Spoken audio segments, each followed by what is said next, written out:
नमस्कार, स्वागत है सब आपका विवेक गुरुकुल में। आइए बात करते हैं कुछ बेसिक्स की, है ना। जैसे कि प्रीवियस लेक्चर में भी आप लोगों ने कहा कि सर बेसिक्स की बात करते हैं। Come on, let's talk about basics first, है ना। तो आज का जो बेसिक है गाइस,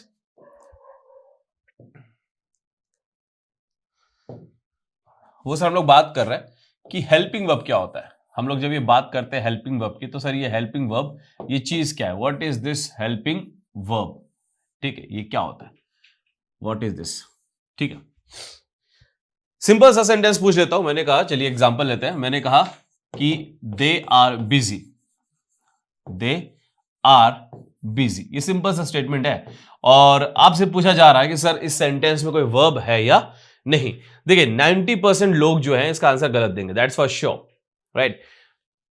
इसमें वर्ब है या नहीं। ओके, दूसरा क्वेश्चन पूछता हूं, दूसरे तरीके से पूछता हूं। मैंने कहा क्या इस सेंटेंस में हेल्पिंग वर्ब है या नहीं।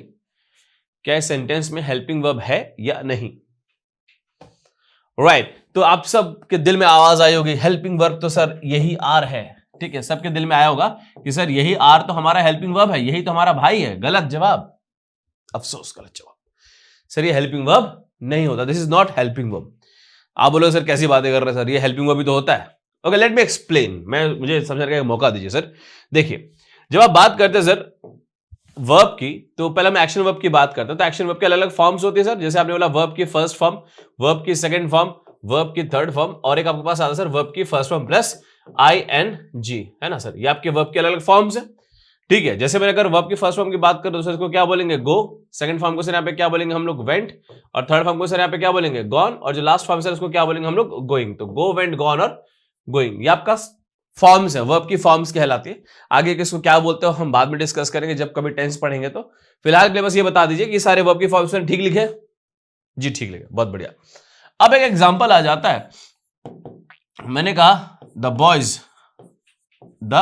Boys going to Goa, the boys going to Goa, है ना sir. The boys going to Goa, लड़कों का तीर्थ माना जाता है ये, एक प्रकार से मजाक कर रहा हूं।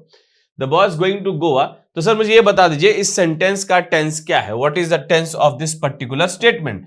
अगर आपसे पूछा जाए कि सर इस ये वाक्य कौन से टाइम फेज, टाइम क्लॉज में लिखा गया, कौन से टाइम में लिखा गया, एक्शन कौन से टाइम में हो रहा है। तो अगर आप लोग कह रहे हो सर प्रेजेंट कॉन्टिन्यूअस, तो एक सवाल अपने आप से पूछिएगा कि ये जो गोइंग है, ये जो गोइंग है क्या ये पास्ट में यूज नहीं होता, या क्या जो ये गोइंग है ये फ्यूचर में यूज नहीं होता। होता है सर, ये आपका पास्ट में भी यूज होता है, आपके फ्यूचर में भी यूज होता है। तो गोइंग से आपको टाइम नहीं पता लग रहा सर, एल टाइम नहीं पता लग रहा। तो सर यहाँ पे जो गोइंग है वो आपको ये बता दे रहा है प्रभु जी कि इसका जो स्टेट क्या है। स्टेट मतलब कि एक्शन कितना हुआ है, आपको ये पता लग जा रहा है कि एक्शन कितना हुआ है। तो आपने बोला सर एक्शन तो अभी भी क्या है, इनकम्प्लीट है, यानी ये एक्शन जो है आपका अभी भी प्रोग्रेस में है, ये एक्शन आपका अभी भी चल रहा है, राइट। लेकिन ये जो गोइंग है ये क्या है sir, incapable of expressing time, incapable of expressing time, कि भाई आपको टाइम एक्सप्रेस करके नहीं दे रहा है। इनकेपेबल ऑफ एक्सप्रेसिंग टाइम, ये आपको सर टाइम नहीं बता पा रहा है। ये आपको ये तो बता दे रहा है कि एक्शन कितना हुआ है, लेकिन एक्शन हुआ कब है ये आपको नहीं पता चल रहा, ये आपको नहीं पता चल रहा है सर। अब डिपेंड करता है कि यहां पे मैं क्या यूज करता हूं। सपोज मैंने क्या कहा, मैंने कहा सर एक काम करते हैं, यहां पे अगर मैं लगा दूंगा आर तो क्या बन जाएगा, प्रेजेंट कॉन्टिन्यूअस टेंस। अगर मैं यहाँ पे लिख देता वर तो क्या बन जाता, पास्ट कॉन्टिन्यूअस टेंस। यानी जो टाइम का फंक्शन है ना वो ये कर रहा है, यानी यहां पे जो टाइम का फंक्शन है वो कौन कर रहा है, ये कर रहा है। आर, वर, विल बी, ये आपको बताएंगे कि जो सेंटेंस है वो प्रेजेंट में है, पास्ट में है, या ये फ्यूचर में है। ठीक है सरकार, ध्यान दीजिएगा जरा, ध्यान फोकस बनाइएगा। मैंने कहा कि यहां पे जो आर, वर या विल बी है वो आपको बताएंगे कि ये कौन से टाइम में लिखा गया है।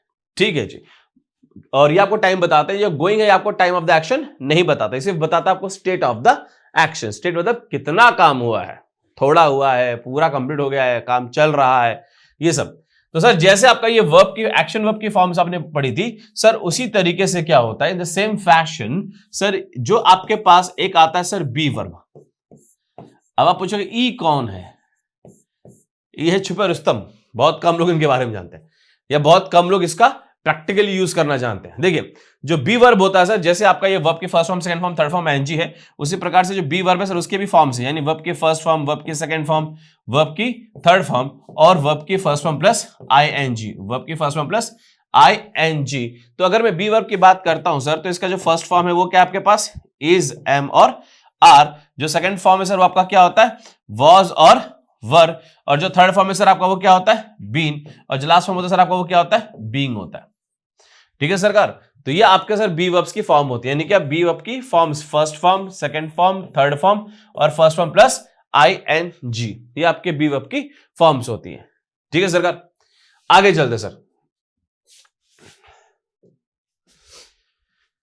अब यहां पे होता क्या है कि सर अगर मान लीजिए कि आपके पास बी वर्ब है और उसके बाद सर आपने यूज कर दिया वर्ब की फर्स्ट फॉर्म प्लस आईएनजी। ठीक है सर, अगर आपने बी वर्ब लिखा है और बी वर्ब के बाद अगर आपने यूज किया वर्ब की फर्स्ट फॉर्म आईएनजी, तो सर यहां पे क्या होगा, ये जो बी वर्ब है ये क्या करना शुरू कर देगा, इसकी हेल्प करना शुरू कर देगा। It will start helping it, इसकी हेल्प करना शुरू कर देगा क्या बताने में सर, टाइम को बताने में। इसकी हेल्प करना शुरू कर देगा टाइम बताने में। तो सर जब ये हेल्प करेगा किसी एक्शन वर्ब की, तभी तो आप उसको हेल्पिंग वर्ब बोलोगे। अरे हाँ है ना, मैं अभी अगर आपको पढ़ा रहा हूं तो आप मुझे क्या कहेंगे, एजुकेटर कहेंगे। मेरा फंक्शन है ना, मैं जब घर पे जाऊंगा तो मेरे घर वाले क्या बोलेंगे, एजुकेटर घर आ गया। मेरा एजुकेटर घर आया हो राम जी, वैसे कोई करता नहीं है, बहुत टफ जिंदगी है। तो सर क्या कहेंगे कि नहीं सर विवेक घर आ गया है ना, एजुकेटर मुझे नहीं बोलेंगे। ठीक है, तो सर फंक्शन डिसाइड करता है ना, कि आपको क्या बोला जाएगा या आपके साथ क्या बर्ताव किया जाएगा। इंग्लिश की बात छोड़िए, आपकी असल जिंदगी में भी यही होता है। जैसे कहते हैं ना कि हमारे भारतीय संविधान में, in the constitution of India, हमें अगर फंडामेंटल राइट्स दिए हैं तो हमें फंडामेंटल ड्यूटीज भी दी गई हैं। लोग क्या करते हैं, फंडामेंटल राइट्स तो जानते हैं ये हमारा अधिकार है, उसके लिए सुप्रीम कोर्ट तक चले जाएंगे, लेकिन फंडामेंटल ड्यूटी वो हमसे, अरे कैसे वो हमसे नहीं हो पाएगा। राइट्स चाहिए, ड्यूटी नहीं चाहिए। रिश्तों में भी ये होता है ना, मैं आपका पिता हूं, मैं आपकी माता हूं, है ना, मैं तुम्हारा भाई हूं, है ना, मैं तुम्हारी वाइफ हूं, है ना, मैं तुम्हारा हस्बैंड हूं, है ना, मैं तुम्हारा दोस्त हूं। अरे डजंट मैटर, आप फंक्शन क्या कर रहे हैं, है ना, आपके कर्म है उस लायक। तो सर कर्म प्रधान है, कर्म श्रेष्ठ है। ठीक है, बाकी सब चीजें मिथ्या, सब झूठी चीजें, है ना। इसे कहा जाता है कि कर्म श्रेष्ठ रखिए अपने, है ना, अपने कर्म अच्छे रखिए, तो कर्म के हिसाब से आपको याद किया जाएगा, आपको जाना जाएगा, right. In the similar fashion कि ये देखिए आपका जो बी वर्ब है, अगर ये हेल्प करेगा किसकी, एक्शन वर्ब की, तब आप लोग इसको क्या बोलना शुरू करेंगे सर, हेल्पिंग वर्ब। अगर ये एक्शन वर्ब की हेल्प करना शुरू करेगा तो आप इसको क्या बोलेंगे सर, हेल्पिंग वर्ब। सर याद रखिए बी वर्ब हेल्पिंग वर्ब का काम तब करेगा जब इसके बाद क्या आएगा सर, वर्ब की फर्स्ट फॉर्म आईएनजी, यानी क्या, कॉन्टिन्यूअस वर्ब होना चाहिए, यानी वर्ब की कौन सी फॉर्म, कॉन्टिन्यूअस फॉर्म होनी चाहिए बी वर्ब के बाद, तभी हेल्पिंग वर्ब का काम करेगा। लेकिन अगर मान लीजिए सर आपने क्या किया, what you did, you said this stuff, आपने कहा सर आपके पास बी वर्ब है और सर उसके बाद आपने क्या किया, उसके बाद सर आपके पास नो एक्शन वर्ब, आपके पास सर कोई एक्शन वर्ब नहीं है, you don't have any action verb. Sir आपके पास कोई एक्शन वर्ब है नहीं है, सिर्फ बी वर्ब है आपके पास, तो क्या बोलोगे उसको, हेल्पिंग वर्ब बोलोगे। अरे किसकी हेल्प करेगा, जब एक्शन वर्ब ही नहीं है तो हेल्प किसकी करेगा, जबरदस्ती हेल्पिंग वर्ब तो नहीं बोल सकते ना सर उसी तरीके से तो यहां पे जो आपका ये बी वर्ब है सर, ये क्या कहलाएगा, this will just be called as verb. और इसका अगर काम देखा जाए क्या करता है, तो सर इसको कहा जाता है लिंकिंग वर्ब। अगर आप कहना चाहे तो आप लोग इसको क्या कह सकते हैं सर, इसको आप लोग कह सकते हो लिंकिंग वर्ब। लिंकिंग वर्ब क्या होता है जानने के लिए देखिए अगला, समझदार हो आप, वेरी गुड, राइट। तो सर ये आपका पर्टिकुलर फंक्शन है। मेरी बातों में मत जाइए ना, पहले इस्तेमाल करें फिर विश्वास करें, है ना, पहले एग्जांपल्स देखिए, उसके बाद अगर आपको समझ में आता है कि भाई तो अपना सही बात बोल गया, अगर भाई को बात आपको सही लगी तो लाइक कर दीजिएगा, सब्सक्राइब कर दीजिएगा, फॉलो कर दीजिएगा। और जहां पे आप इतने टिकटॉक के वीडियो शेयर करते हैं, एक ये पढ़ने वाला वीडियो भी शेयर कर दीजिएगा, शायद 8th 9th 10th कोई भी क्लास का बच्चा उसको फायदा ही मिलेगा इसका। ठीक है, शेयरिंग इज केयरिंग और sharing good things is love. ठीक है जी, आइए। तो सर मैंने एक एग्जांपल लिखा, मैंने कहा दे आर गेटिंग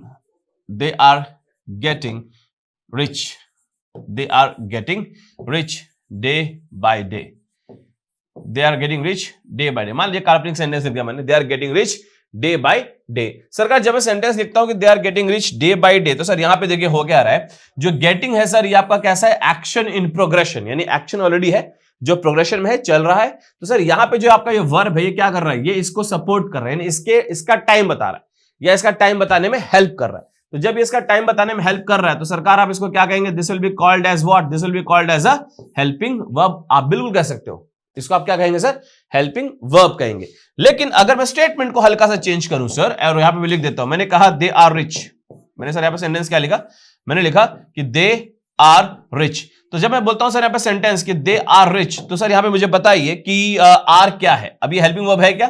तो answer is no, helping verb नहीं है, क्योंकि सर ये जो रिच है ना, this is basically your adjective, ये आपका एडजेक्टिव है। And if this is your adjective, तो यहां पे जो आर है सर, ये आपका क्या बन जाएगा, ये आपका सर बन जाएगा वर्ब। अगर यहां पे रिच आपका एडजेक्टिव है, एक्शन वर्ब नहीं है, एक्शन ऑफ प्रोग्रेशन नहीं है, तो ये किसका हेल्प, किसी का हेल्प तो कर नहीं रहा टाइम बताने में। इसको हेल्पिंग वर्ब तो तब बोलेंगे जब ये एक्शन वर्ब की हेल्प करेगा टाइम बताने में। अरे हाँ या ना, ठीक है जी। तो सर यहां पे जो आपका आर है ये क्या है sir, this is your verb. अगर आप कैटेगरी जानना चाहेंगे सरकार, तो इसको आप कह सकते हो, this can be called linking verb. आप इसको सरकार लिंकिंग वर्ब के नाम से पुकार सकते हो, उसको लिंकिंग वर्ब के नाम से जाना जाता है इसको, ठीक है सर। तो सर ये याद रखिएगा, एक आपका सर यहाँ पे हेल्पिंग वर्ब कब होता है, एक आपका सर ये वर्ब का काम, ये लिंकिंग वर्ब का काम कब करता है, यहां से आपको बहुत अच्छी क्लैरिटी आ जाएगी। एक क्वेश्चन पूछा जाता है कि सर एक काम करिए, एक बताइए हमें, बच्चे अब भिन्न भिन्न प्रकार के हैं सर। एक कहता है सर, अगर मैंने सेंटेंस कुछ ऐसा लिखा, मैंने कहा ही इज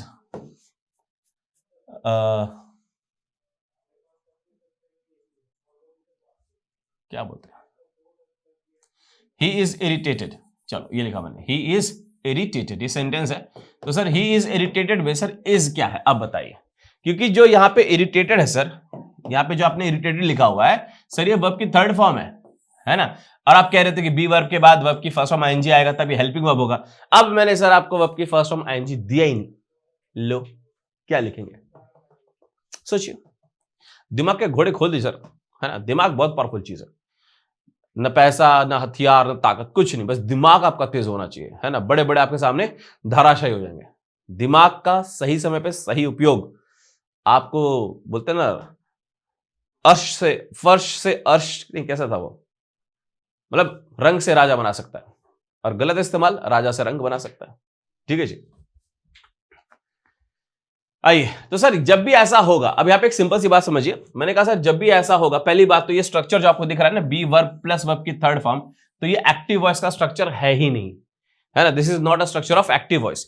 सर ये सेंटेंस बेसिकली क्या है सर, ये आपका पैसिव वॉइस का स्ट्रक्चर है, this is your passive voice, ये पैसिव वॉइस का स्ट्रक्चर है। और यहां जो आपने वर्ब की थर्ड फॉर्म लिखी है ना सर, ये एडजेक्टिव का काम कर रहा है, this is verb acting as an adjective. और इसको आप लोग क्या बोलेंगे सर, पास्ट पार्टिसिपल बोलेंगे। क्या बोलेंगे, पास्ट पार्टिसिपल बोलेंगे। और ये जो एडजेक्टिव है ये आपको क्या दिखाता है सर, स्टेट दिखाता है। स्टेट मतलब राज्य मत सोचना कि सर आप तो कहते हैं राज्य दिखाता है, राज्य मतलब अवस्था, रे अवस्था दिखाता है आपको, ठीक है ना। भावना को समझा करो, है ना। कई बातें आप अपने मन से अगर सोच लेंगे तो गलत हो जाएगा। हमारी बातें समझा करिए, सुना करिए, और तब आप कोई निर्णय पे आया करिए। मैंने कहा सर ये वर्ब की थर्ड फॉर्म एडजेक्टिव का काम कर रहा है, एडजेक्टिव आपका पास्ट पार्टिसिपल है, और ये जो एडजेक्टिव आपको क्या दिखाता है सर, स्टेट यानी अवस्था। तो यहां पे जब आप बोलते हैं इज प्लस वर्ब की थर्ड फॉर्म, तो इरिटेटेड क्या है, इस व्यक्ति की अवस्था है, कैसा, ये चिढ़ा हुआ है ना। जरूर इसके बाबू सोना ने इससे फोन पे बात नहीं किया होगा, इसको ब्लॉक कर दिया होगा, बेचारा रो रो के बुरा हाल हो गया है, या और भी बहुत सारी दिक्कत हो सकती है, कुछ बिल विल ज्यादा आ गया होगा, है ना। शॉपिंग पापा गरिया रहे होंगे, हम तुम्हें डेबिट कार्ड दिए थे कि तुम अगर कहीं इमरजेंसी में फंसना तो पैसा निकालना, अब तुम्हारी इमरजेंसी स्टारबक्स में चल रही है, पीवीआर में चल रहा है तुम्हारा इमरजेंसी। अब क्या बताएं, बहू के खर्चे बहुत हैं, बर्बाद हो जाता है ऐसे लोग जो इस चक्कर में पड़ते हैं। यहाँ पे आ जाइए सर, तो ये आपका पैसिव वॉइस का स्ट्रक्चर बन जाता है। तो बच्चे यहाँ पे याद रखेगा कि अगर बी वर्ब के बाद आपके पास क्या आता सर, वर्ब के फर्स्ट फॉर्म आईएनजी आ जाता है, तो सर बंधु सखा बी वर्ब का हेल्पिंग वर्ब काम करेगा। अगर उसके बाद वर्ब की फर्स्ट फॉर्म आईएनजी आ जाती है तो एग्जांपल साथ साथ रखते हैं ना। हाँ, तो बी वर्ब के बाद अगर वर्ब की फर्स्ट फॉर्म आईएनजी आएगी सर, बी वर्ब क्या बन जाएगा आपका, हेल्पिंग वर्ब, क्योंकि उसकी हेल्प कर रहा है टाइम बताने में। सेकंड केस होता है सर, अगर मान लीजिए कि बी वर्ब के बाद सर क्या आ गया, एक्शन वर्ब आ गया, मतलब कोई नो एक्शन वर्ब, कोई एक्शन वर्ब इसके बाद नहीं है, तो ये सर हेल्पिंग वर्ब तो रहेगा नहीं, क्योंकि हेल्पिंग वर्ब तो तब होगा जब ये एक्शन वर्ब की हेल्प करेगा। अब यहाँ पे कोई एक्शन वर्ब है ही नहीं, तो ये क्या बन जाएगा आपका सीधा वर्ब। और क्या है सर, कैसा वर्ब है, लिंकिंग वर्ब कहलाएगा। एग्जांपल्स आपके सामने, right. Thank you so much for watching. Do share the video and consider subscribing the channel. God bless you. खुश रहें, स्वस्थ रहें, व्यस्त रहें और अपने लक्ष्य के प्राप्ति में मस्त रहें। हर हर महादेव।